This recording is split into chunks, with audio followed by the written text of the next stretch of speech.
Mga kamoks, dito tayo ngayon sa shop. May kunting tips naman tayo ngayon. Kunting grounded lang po yung gagawin sana ng ito. Yun, kunting grounded. Check natin.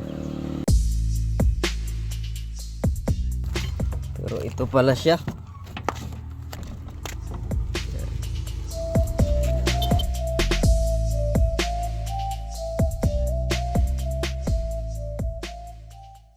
Ito ang may kasalanan. Yan o. Ito. Yun. Nagdikitan. Akala namin kunting grounded lang. Pero baklas naman lahat eh.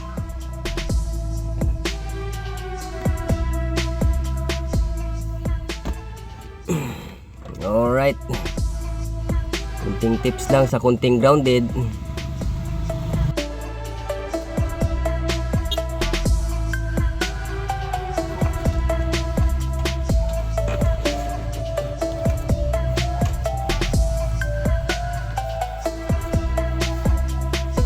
Luoy man.